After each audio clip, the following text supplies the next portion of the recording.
De hoje. Obrigado por ter nos trazido até aqui, Senhor. Que nós possamos compreender a sua palavra e viver a sua palavra. Muito obrigado porque até aqui o Senhor tem nos ajudado, nos suprido, nos dado sabedoria, entendimento. Eu peço ao Senhor, Deus, que nós possamos pôr em prática tudo aquilo que a gente ouvir aqui nessa noite.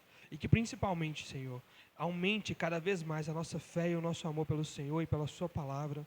Em nome de Jesus. Amém. Como a gente estava brincando aqui no começo, chegamos em Josué, hein? Finalizamos o Pentateuco, os 5 primeiros livros da Bíblia, os livros escritos por Moisés. Nós temos mais o livro de Jó, mais os livros da lei que são atribuídos a Moisés, a gente finalizou. Tá? E agora nós vamos partir para os livros históricos, começando pelo livro de Josué. Tá? Vamos lá. O livro conta a história da conquista e da colonização da Terra Prometida sob a liderança de Josué. E aqui eu vou dar um mini panorama, né? Robinho finalizou o Deuteronômio e com as últimas palavras de Moisés falando para o povo o que eles deviam fazer, e depois Moisés morre. E agora parece um filme, é muito bacana. A parte 1 contou desde a criação até a promessa de Deus a Abraão, Isaac e Jacó, o povo sendo escravizado no Egito, o povo sendo liberto do Egito, o povo passando 40 anos no deserto, e tudo que sucedeu no deserto, tudo aquilo que a gente conversou. E agora, em Josué, eles estão à porta de Canaã.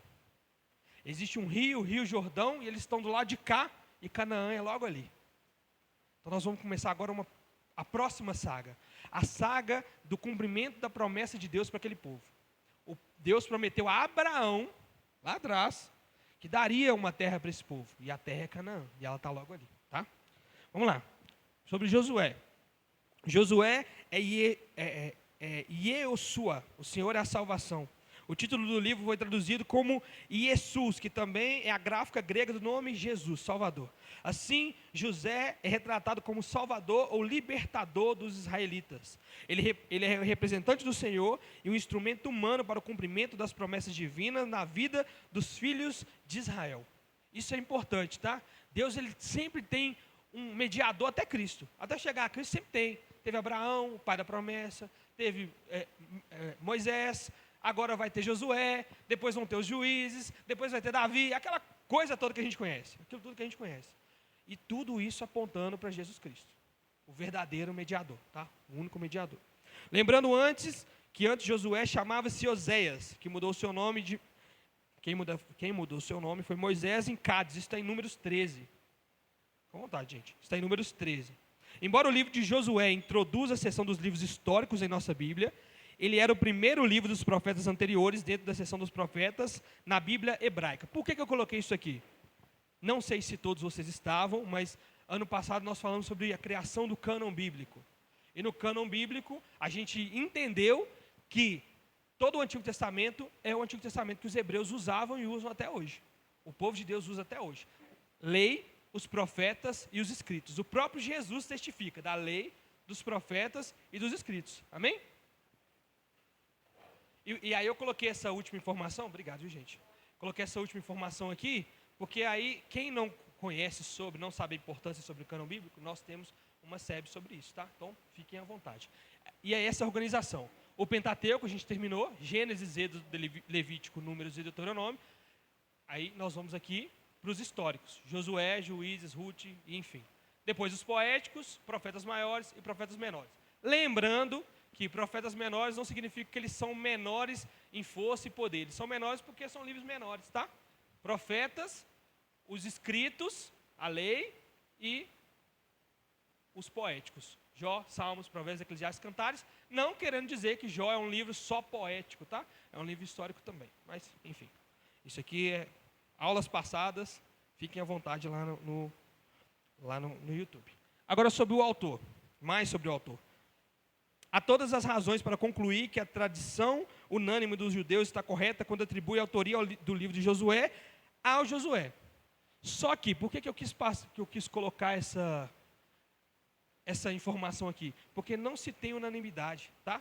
A gente não sabe quem escreveu o livro de Josué. Muito provavelmente seja Josué, mas o livro de Josué não conta para nós quem foi o autor dele mesmo. Ele não fala. Ele só fala lá na frente que Josué escreveu algumas leis, mas o que dá a entender que foi Josué. E por que isso é importante? Mais uma vez, porque o final de Deuteronômio não foi escrito por Moisés. Moisés tinha morrido. Ele tinha morrido, então o finalzinho foi escrito por alguém. Muito provavelmente Josué. Muito provavelmente Josué. Se não foi Josué, foi Eleazar. Eleazar é um dos 3 filhos de Arão, tá? E naquela época, levitas e sacerdotes eram os responsáveis por escrever as leis e tudo aquilo que ia reger o povo de Deus. Ou seja, provavelmente Josué escreveu o final de Deuteronômio, escreveu o livro de Josué e ele não escreveu o final de Josué, porque ele morre no final de Josué. E eu queria que vocês abrissem Josué 24, versículo 29 até o 33.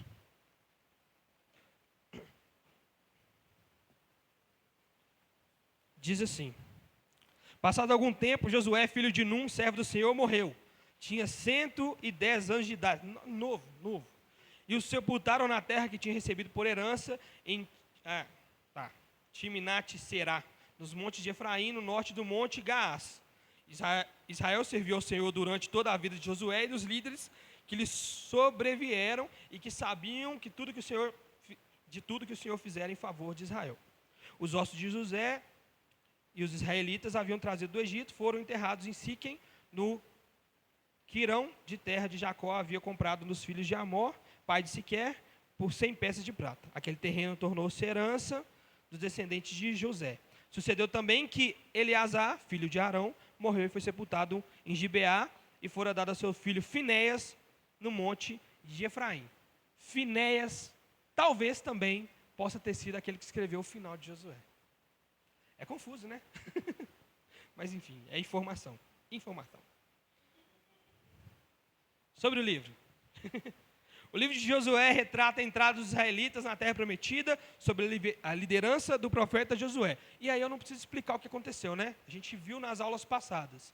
Deus se revoltou com o povo, por causa dos espias, e falou: ninguém de 20 anos para cima vai entrar na terra prometida, a não ser Josué e Caleb. Mais para frente, Moisés desobedece ao Senhor por causa do povo, e nem ele entra também. Passando a ser daqueles que estavam ali, que fizeram o primeiro censo em números, só Josué e Caleb entraram na terra prometida. O resto é tudo uma galera nova, tá? Galera nova. Vou voltar para o 10 aqui para eu não esquecer. É uma continuação dos 5 livros de Moisés, de Gênesis ao Deuteronômio, a gente viu ali no infográfico. E descreve como o Senhor ajudou os israelitas a obter a terra prometida. O relato da conquista mostra que quando os israelitas obedeciam estritamente aos mandamentos do Senhor, ele dava-lhes a vitória sobre seus inimigos. E isso é importantíssimo. Importantíssimo. Por quê? Porque é isso que o livro de Josué tem a nos ensinar. Todo o livro de Josué gira em torno disso. Quando o povo obedecia, a vitória aparecia. Quando o povo desobedecia, derrota na certa. Isso nos mostra nos dias de hoje, a confiar no Senhor. E não só nós batalharmos com o Senhor ao nosso favor, mas nós batalharmos em favor do Senhor. Eu vou explicar um pouco mais isso mais para frente, tá? Vamos para o esboço. O livro de Josué, assim como em todos os outros livros, é separado em 4 sessões, tá? De Josué 1 ao 6, os filhos de Israel atravessam milagrosamente o Jordão, assim como aconteceu no Mar Vermelho. O Jordão se abre para que eles passem. Ou seja, já começamos a entrar na terra prometida com um milagre. O que mostra que Deus está falando: vocês estão ligados tudo que eu fiz por vocês, né? Eu ainda estou com vocês. Está aberto o rio para vocês passarem. E assim como lá atrás, a ideia que a gente falou aqui na SEB, sobre o Santo dos Santos está no centro de todo o povo de Deus, e a Arca da Aliança ia à frente todas as vezes que eles saíam, aqui a Arca da Aliança também vai na frente. Mostrando que o povo segue a Deus e não Deus segue o povo. Isso é interessante também, tá? Eles atravessam o Jordão e entram na terra prometida, iniciam a conquista da terra, destruindo a cidade de Jericó. Mas antes disso, ao atravessar o Jordão, a nova geração é circuncidada e eles celebram a sua primeira Páscoa na terra prometida. Isso é extremamente simbólico, extremamente importante. É para mostrar que nós não nos esquecemos de onde Deus nos tirou. Nós estamos celebrando a Páscoa, que foi aquilo que nos libertou. O que libertou o povo foi a Páscoa. Foi a morte do Cordeiro, o sangue nos umbrais da porta e agora a salvação do unigênito.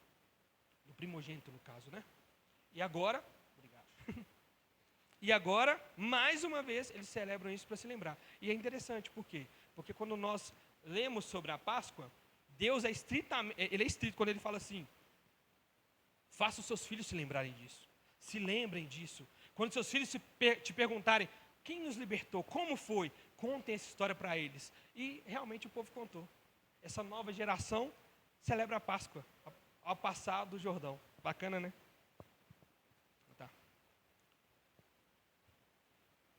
Josué tem um encontro com o anjo do Senhor, que é o comandante angelical do exército de Deus, e Josué pergunta: você está conosco ou é com os nossos inimigos? Ao que o guerreiro responde: com nenhum dos dois. Josué chega para esse anjo do Senhor e pergunta: ó, você está conosco ou você vai estar com os nossos inimigos? E ele fala: nenhum dos dois. O que mostra que a verdadeira questão aqui é se Josué está ao lado de Deus. Isso deixa claro que toda a história não é sobre Israel contra os cananeus. Cananeus, aqueles que vivem em Canaã. Pelo contrário, essa batalha é de Deus, e Israel vai desempenhar o papel de espectador e algumas vezes torcedor do plano de Deus, o que nos leva à próxima sessão. E isso tem muito a nos ensinar.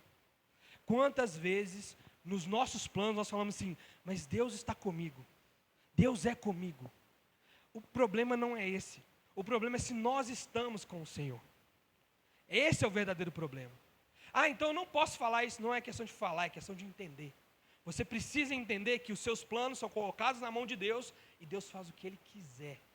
E nós devemos estar com o Senhor. E é isso que tem afastado muitas pessoas. Elas fazem planos e elas falam: Deus está comigo, e Deus não está com elas, porque a questão não é essa. A verdade é que nós devemos colocar os nossos planos na mão do Senhor e falar: nós estamos com o Senhor. O que Ele decidir é isso aí. Se Ele decidir que os meus planos são bons, amém. Se Ele decidir que não são, amém também. Isso daqui tem que fazer parte da caminhada cristã. Nós precisamos entender que nós não temos um Deus ao nosso favor, nós devemos estar a favor de Deus, porque Deus tem um propósito. É Deus que vai fazer, e nós vamos ver isso na primeira sessão, na derrota de Jericó. E aí vocês lembram da musiquinha? O povo anda em volta do muro de Jericó e eles batem no muro? Não, o muro cai. É Deus quem faz. E o povo só precisa obedecer. Está aqui. Na primeira parte acontece a luta entre Israel e Jericó, onde eles deixam a presença de Deus na arca guiá-los pela cidade através de música durante 6 dias. E assim, no 7º dia, os sacerdotes tocam as trombetas e as paredes caem, levando Israel à vitória. O objetivo da história é mostrar que Deus é quem vai libertar o seu povo. Israel simplesmente precisa confiar e esperar. Deus é o libertador, não o povo é o próprio libertador. Eu fico imaginando assim: o povo passou pelo deserto, viu tudo que Deus fez, chegou na frente daquele muro gigantesco, e agora? Agora vocês cantam. Mas e aí? Vocês cantam, vai andando e cantando, vai andando e cantando. A presença de Deus vai na frente, vocês vão cantando, é Cassiane, é Morada, vocês vão cantando. É 6 dias de cantoria, deve ter música demais, gente. É música para falar que chega, vai cantando, vai cantando. No 7º dia, soa as trombetas, não é para atacar ainda. Eu vou libertar vocês, eu vou guiar vocês, eu vou fazer vocês vencerem a terra prometida. Vocês estão entendendo? Vocês entendem o quanto isso é precioso para a fé cristã hoje? O quanto nós temos deturpado a fé e entendendo que, o Senhor é a minha força, mas eu ainda estou fazendo o meu braço, então Ele não é minha força, eu sou minha força. Tudo, a conta não bate de jeito nenhum no reino de Deus, não bate. Olha, eu estou passando por problemas, eu estou com dificuldade no meu casamento, eu estou com dificuldade nos meus filhos, e aí você ouve aqui em cima o pessoal falando assim: vem para a igreja, cultua ao Senhor, participa das coisas de Deus. Eu falo: não, mas não faz sentido não. Eu tenho que ter mais tempo com a minha família, eu tenho que fazer mais hora extra, que assim eu vou conseguir. Mas não é para fazer sentido a conta, é para nós estarmos do lado de Deus, não é para Deus estar do nosso lado. Quantas vezes, gente, de novo eu vou bater na mesma tecla, quantas vezes nós fazemos planos e confiamos que Deus está conosco? Quantas vezes? E por quê? Porque muitas das vezes, algumas vezes Deus está conosco, lógico que está, mas muitas das vezes nós estamos querendo que Deus esteja do nosso lado. Eu quero Deus, eu quero, e o Senhor vai fazer. Ele não é nosso mordomo, não é. Isso também nos ajuda a entender as coisas ruins da nossa vida. Por que isso deu errado, Senhor? Por que eu estou buscando o Senhor e as coisas estão difíceis? Eu mandei olhar para a situação, continua fazendo. O povo andou 6 dias em volta dos muros, sem fazer nada para o muro, nada. Não bateram, não foram estragando a estrutura dele até ele quebrar, nada, nada. A arca vai na frente, a arca na frente. Vocês vão preparar um repertório de 6 dias, repertório de 6 dias. No 7º dia vocês trocam a trombetona aí e vê o que pega. Eu vou fazer, e fez mesmo, e fez, ele fez.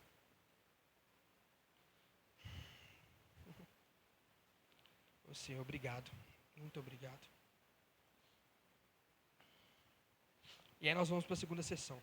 Eu tenho muito para falar sobre a volta do muro de Jericó, é muita coisa. Primeiro que isso já arrebenta com aquela ideia de campanha, né? 7 voltas, não é 7 voltas, é 6 dias. Não foram 7 voltas, foram 6 dias de volta. Vai girando, irmão.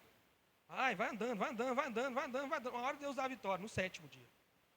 É loucura. Mas tá, vamos para a segunda sessão, de Josué 7 ao 12. Israel perde a batalha contra o povo de Ai devido à desobediência. Acabaram de vencer Jericó.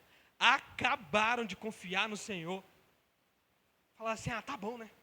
Agora, Senhor, deixa com nós. Deixa não.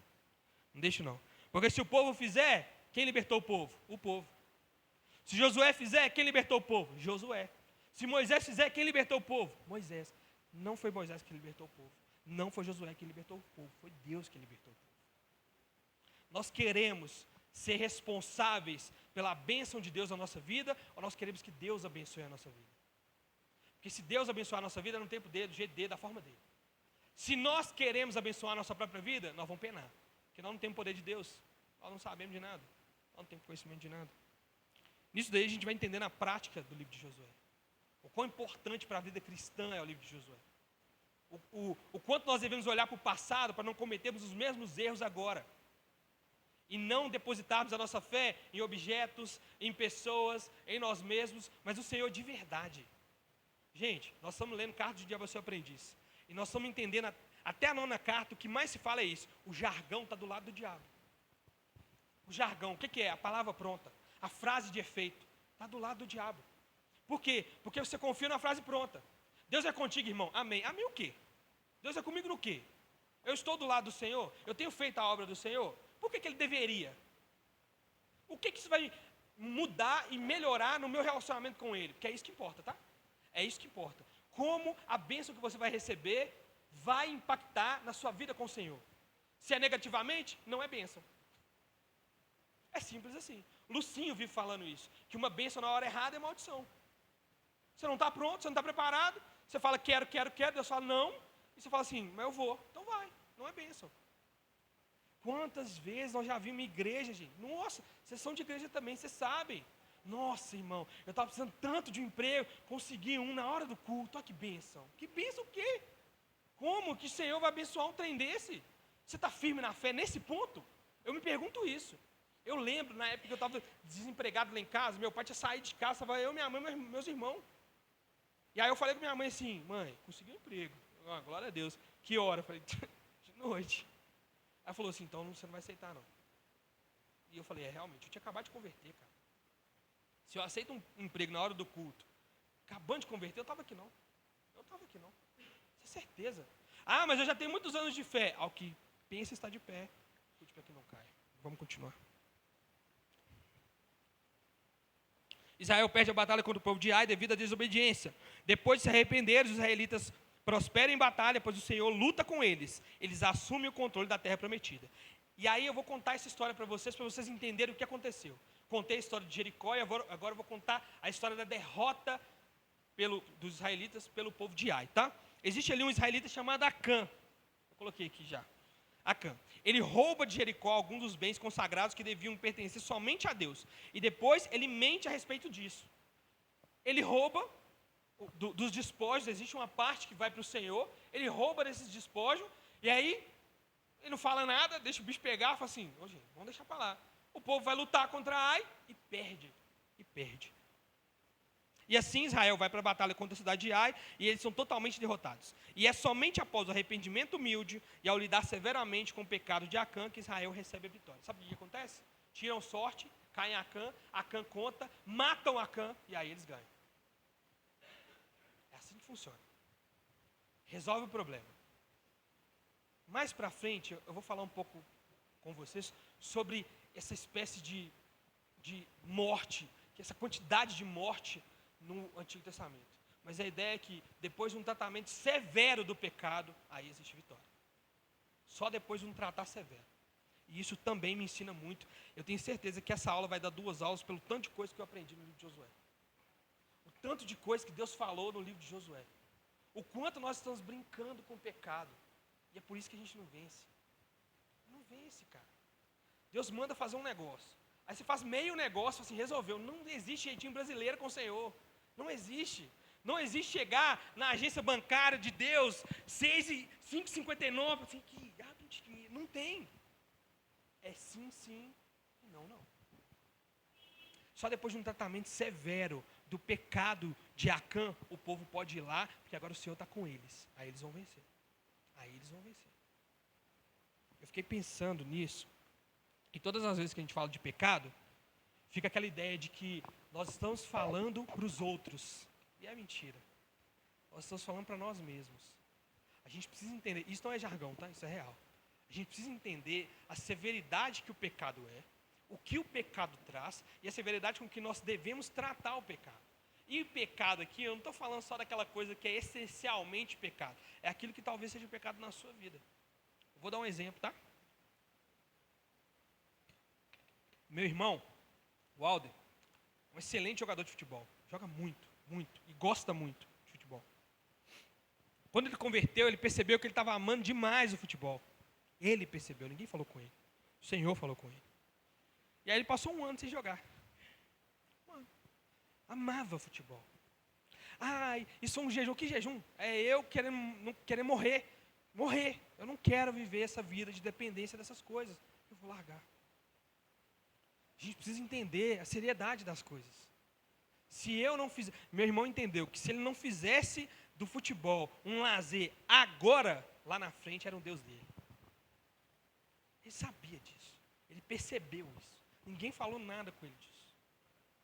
Eu estou ficando muito nervoso, estou indo para o futebol, estou estressando demais. Vou acabar? Não, vou largar. Depois de 1 ano, ele orou, pediu a Deus e volta tranquilo, está aí, tranquilo. Deixa de ser um Deus. Quando a gente converteu, eu e os meninos, a gente converteu numa mesma época, sabe? E aí um dia a gente estava sentado no monte, depois de orar, estava conversando, e a gente falou, velho, nós somos vaidosos, né? Nós somos vaidosos demais, cabelo, roupa. Vamos ficar careca? Vamos? Nós ficou feio demais, velho. Nós ficou horroroso. Eu tenho foto. Nossa, pai. Um pior que o outro. Mas eu não tenho um problema com aparência mais. Eu não tenho. Deus tirou mesmo, sabe? Eu não ligo mais, não. Não ligo mesmo. Graças a Deus que eu casei, que senão, nossa. Mas banho eu sempre tomei, tá? Eu gosto de banho. Só aparência mesmo. Mas, ou seja, antes de virar um Deus, a gente podou. Sabe? O pessoal não entendeu. O pessoal fala assim, é propósito? Não é nada, só nós quer ser vergonha, não quer ser mais. Tem propósito, não quer ganhar bênção nenhum. Nós só quer deixar de ser porcaria. Sabe? É isso. A gente tem que parar de tratar as coisas também como, não, eu vou fazer para que Deus nada, tem que mudar tanta coisa. Ô Senhor, me ajuda. Eu vou parar de usar as roupas largas aqui, nossa, não. Eu vou parar de fazer tal coisa aqui, porque eu mesmo, eu não quero mais. Não é para ganhar nada do Senhor, não. Não é para ser aprovado. Não. É porque a gente precisa lutar. A gente precisa entender. Gente, se você não se conhece, não adianta. Eu posso falar o que for, não vai mudar nada. Sobe aqui, prega. Aí você fala, mas eu não estou entendendo, não é para mim, é para os outros. Não, é que você não se conhece. Você não sabe onde você cai. Aí estão falando com você, mas o recado não é para você. Sempre falaram para o lado, sempre. Você está entendendo? A gente precisa tomar esse cuidado. Não é tudo que... Não é só porque uma coisa não é pecado, que ela não seja pecaminosa na nossa vida. Não é. A gente faz tanto ídolo, cara. A gente tem tanta facilidade. Tanta. Mas eu vou continuar. Continuando, terceira sessão. Terceira sessão, de Josué 13 a Josué 21. A terra prometida é dividida entre a tribo de Israel, contudo, nem todos os habitantes iníquos são retirados da terra. Isso aqui é um problemão para o resto do Antigo Testamento. Deus falou assim, quando vocês chegarem em Canaã, vai ter os cananeus, mata todo mundo. Não deixa sobrar ninguém. E eu vou explicar mais à frente por que não podia sobrar ninguém. Os israelitas armam um tabernáculo num lugar chamado Siló. Certas cidades são designadas como cidades refúgio. Isso a gente falou na aula retrasada em Números e falou em Deuteronômio, então não vou entrar nesse mérito. Esse foi o cumprimento das promessas antigas de Deus a Abraão, de que os seus descendentes herdariam a terra prometida. E aí nós vamos para a última sessão, Josué do 22 até o 24. Antes de sua morte, Josué exorta o povo a ter coragem, a guardar os mandamentos de Deus e a amar o Senhor. Ele e o povo fazem convênio e escolhem servir somente a Deus. Vamos fazer um trato aqui? Nós vamos servir só ao Senhor? Vamos servir só ao Senhor. Cambada de mentiroso. Josué dá 2 discursos ao povo. Eles são muito semelhantes aos discursos finais de Moisés e Deuteronômio.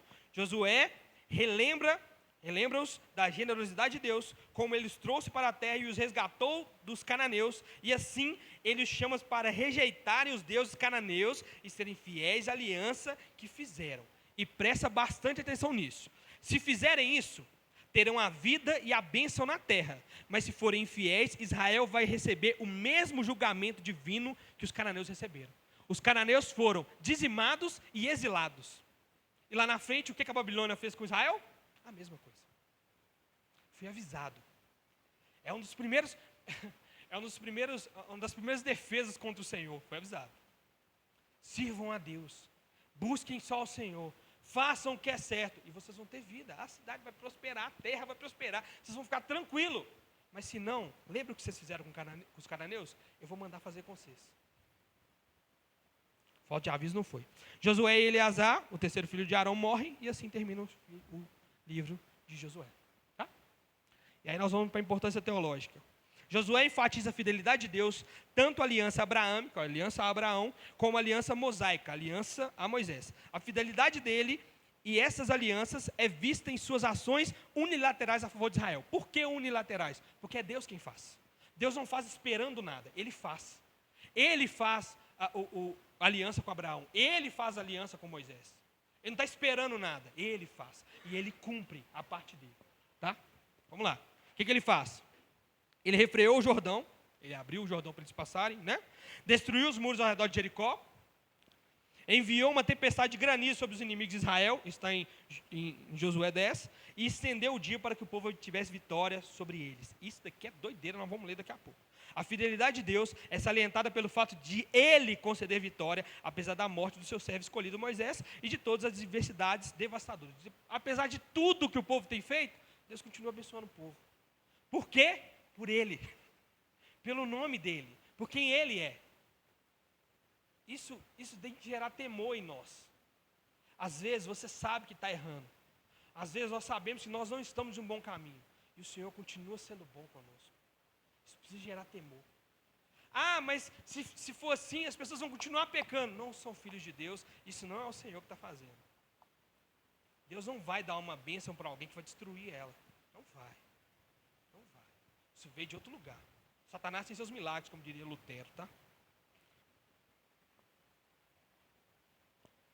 O livro também ensina a importância da obediência à aliança como chave para a bênção de Deus. O foco do leitor é direcionado a disciplinas espirituais que são essenciais à formação espiritual. Oração, meditação, fé e coragem são destacados como elementos chaves do sucesso de Josué. Em todo o livro tem isso. Orem, busquem, façam, e eu estou com vocês. Estou com vocês. É depois de receber uma orientação do Senhor que eles agem. E quando eles agem sem orientação do Senhor, acontece o que aconteceu em Ai. É simples assim. Não adianta a gente confiar no Senhor só na juventude. Não adianta confiar no Senhor só nos momentos difíceis. Ou você confia tudo, ou você não precisa confiar nada não. Você perde tudo aqui que você ganhou. Isso é praxe. Isso não é novidade. Isso sempre aconteceu. A teologia subjacente do livro também lembra o leitor de que as disciplinas espirituais é a chave para uma vida vitoriosa. Deve-se vigiar constantemente a fim de que o sucesso de hoje não se transforme na derrota de amanhã. Isso é importante. Nós somos o povo de Deus. Nós somos a igreja do Senhor. Cuidado. Continua, firme. Continua. Não fica achando que o evangelho é crédito. Na minha juventude eu fiz muito. Não interessa. Enquanto Deus te der vida, enquanto Deus nos der vida, nós temos que continuar prosseguindo. Temos que fazer. Deixa isso para o jovem. Deixa isso para o mais velho. Não, é dever de todos. E às vezes a gente está perdendo tempo, perdendo muito tempo. E aí nós vamos para as dificuldades. O que são dificuldades? Duas coisas fazem com que algumas pessoas passem a desacreditar o livro de Josué. E eu queria apontar elas aqui. A primeira é um milagre em que o sol e a lua param em Gibeão. Isso está em Josué 10, a partir do versículo 12, tá? Se vocês quiserem abrir.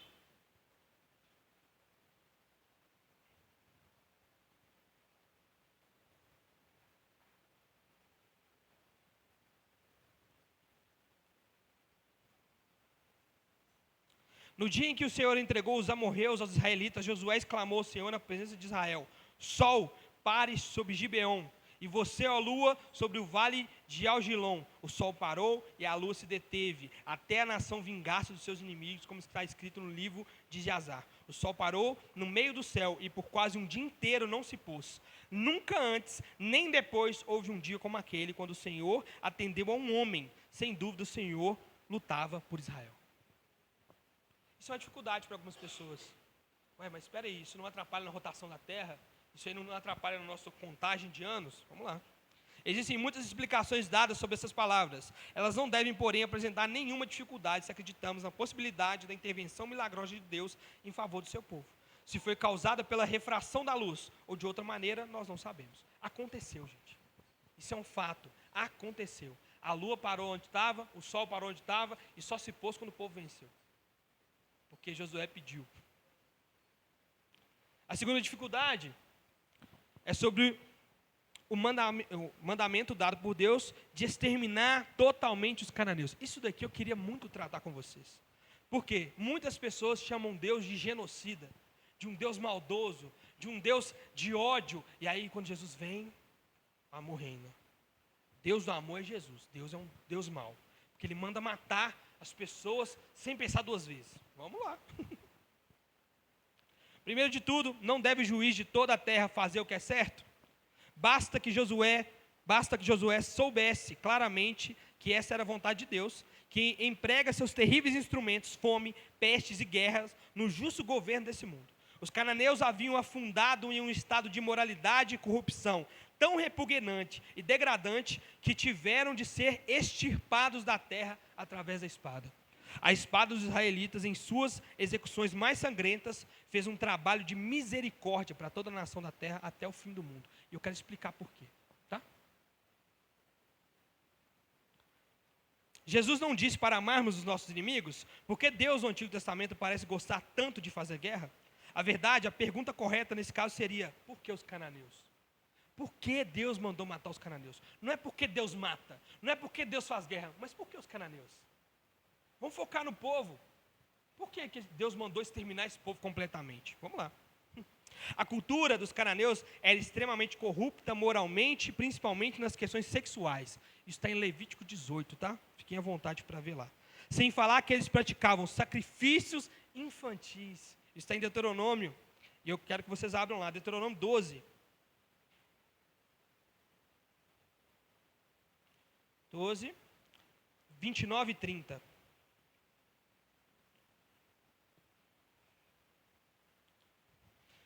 Diz assim: o Senhor, o seu Deus, eliminará da sua presença as nações que vocês estão a ponto de invadir e expulsar, ou seja, os cananeus. Mas quando vocês a tiverem expulsado e tiverem se estabelecido na terra deles, e depois que elas forem destruídas, tenham cuidado para não serem enganados e para não se interessarem pelos deuses deles, dizendo: como essas nações servem aos seus deuses? Não adorem o Senhor, o seu Deus, da maneira como fazem essas nações, porque ao adorar os seus deuses, elas fazem todo tipo de coisas repugnantes que o Senhor odeia, como queimar seus filhos e filhas no fogo em sacrifício aos seus deuses. Pensa se um povo desse não tem que ser exterminado. Eles sacrificam os próprios filhos. E sabe o que ia acontecer? Se mantém esse povo na terra, outros povos começam a fazer. E o povo de Israel começa a fazer, amando do Senhor. Existe uma história na Bíblia de um homem que ele vai à guerra e ele fala: Senhor, se o Senhor me ajudar a vencer a guerra, quando eu voltar, a primeira pessoa que aparecer na minha frente, eu mato. Eu vou sacrificar para o Senhor. Ele vai, vence a guerra e quando volta, a filha recebe ele. Jefté, triste.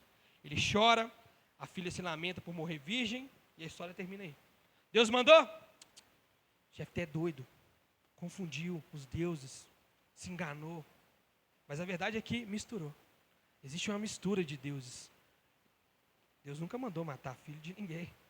Deus é o único Deus daquela época, até os dias de hoje, para aqueles povos, que não exigia sacrifício humano. O único. Todos os outros deuses exigiam sacrifício humano. O Senhor não. Ele sacrificava um animal pelos pecados do homem. Ele fazia promessas para que o homem pudesse ter vida. Ele se colocava na fresta. Ele. Totalmente diferente.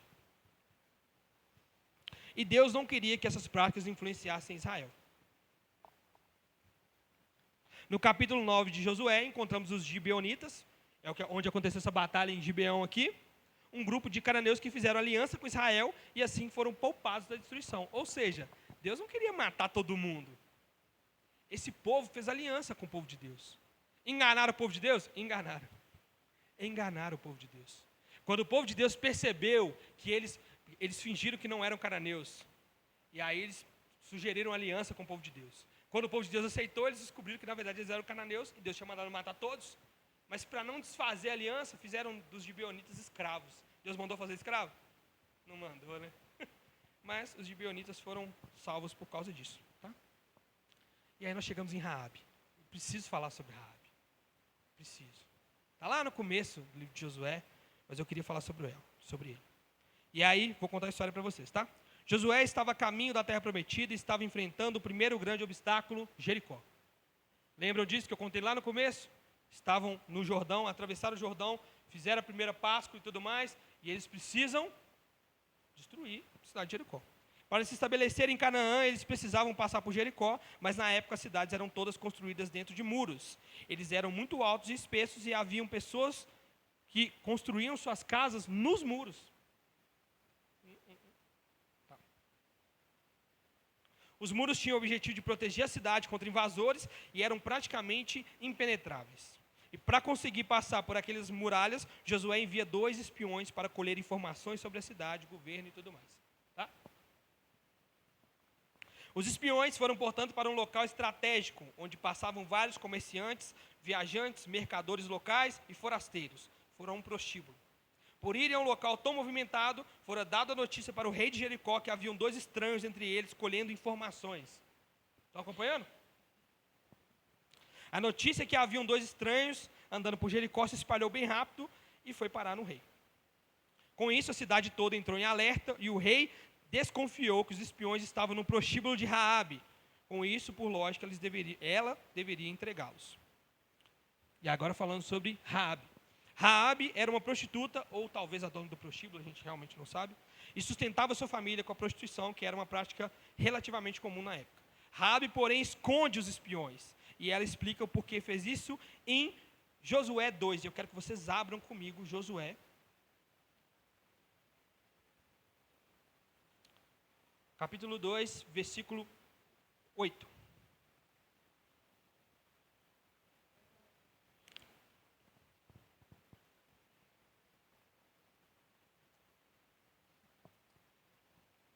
Diz assim: antes que os espiões se deitarem, Raabe subiu ao terraço e lhes disse: sei que o Senhor deu a vocês essa terra. Vocês nos causaram um medo terrível e todos os habitantes dessa terra estão apavorados por causa de vocês. Pois temos ouvido como o Senhor sacou as águas do Mar Vermelho perante vocês quando saíram do Egito. E o que vocês fizeram a leste do Jordão com Seom e Og, os 2 reis amorreus que vocês aniquilaram.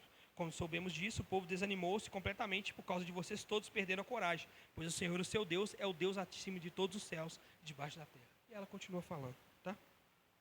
Ela ouviu, ela tinha ouvido as coisas que Deus fez pelo povo ao tirá-los do Egito. Assim Raabe ouviu as histórias sobre as pragas que Deus mandou ao Egito para libertar o seu povo e sobre como ele fez o mar se abrir para que os hebreus passassem. Ela ouviu e creu. Deus não queria destruir todo mundo não, gente. Não era todo mundo não. A fé de Raabe em Deus já era presente antes mesmo dela ter falado diretamente com aqueles que eram o povo de Israel. Por isso, ela abriga os espiões de sua casa para eles não serem pegos e pede que, em recompensa do sacrifício que ela fez, eles poupassem a ela e a sua casa. Portanto, foi acordado que no dia em que os israelitas fossem invadir Jericó, ela colocaria um fio vermelho sobre a porta, sinalizando que não era para atacar aquela casa, e assim foi feito. Muito parecido com a Páscoa. Muito parecido com a Páscoa. Tá? Após os israelitas conquistarem Jericó, Raabe foi aceita como uma israelita. Todos esses atos não só salvaram a vida de Raabe naquela época, como a colocaram na descendência do Messias, assim como na lista dos heróis da fé de Hebreus 11. Eu queria que vocês abrissem Mateus 5:1 para finalizar.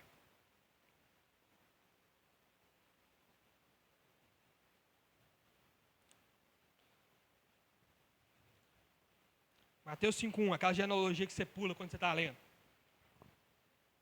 Não, Mateus 1:5, desculpa, gente. Nossa, pelo amor de Deus, nada a ver.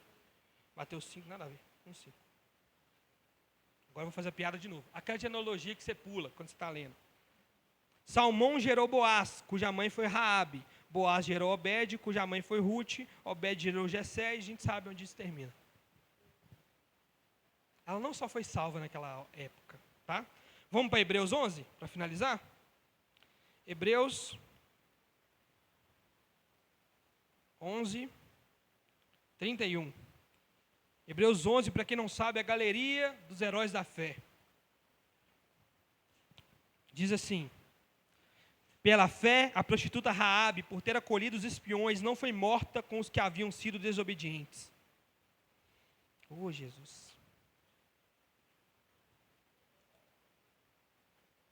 E aí, Hebreus, depois de falar sobre isso, fala assim: que mais direi? Não tenho tempo para falar de Gibeão, Baraque, Sansão, Jefté, Davi, Samuel e os profetas, os quais pela fé conquistaram reinos, praticaram a justiça, alcançaram o cumprimento de promessa e fecharam a boca de leões, apagaram o poder do fogo e enfim. Ou seja, Raabe, ela fez algo maravilhoso por reconhecer o povo de Deus e o Deus do povo.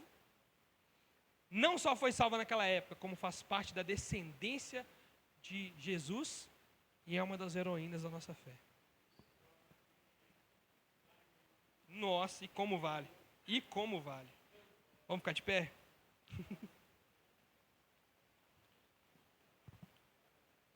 Eu sei que agora no final da aula, vocês estão pensando assim: por que eu nunca li o livro de Josué? Eu me faço a mesma pergunta: por que vocês nunca leram o livro de Josué? Lê Josué. Vamos orar, gente? Senhor Deus e eterno Pai, eu quero te agradecer, Senhor, por tudo que o Senhor tem feito no nosso meio. Obrigado pelo seu amor, pela sua misericórdia e pela palavra de Deus continuar sendo viva e eficaz no nosso meio. Que nós possamos cada vez mais ter amor pela sua palavra, por aquilo que o Senhor deixou. Em um momento onde as pessoas têm atacado a palavra de Deus, a Igreja Missão Ágape se mantém firme, crendo que ela é a nossa fonte inerrante. É tudo aquilo que o Senhor tem a nos dizer nos dias de hoje, para que nós possamos vencer o maligno e alcançar a vida eterna. Muito obrigado, Senhor.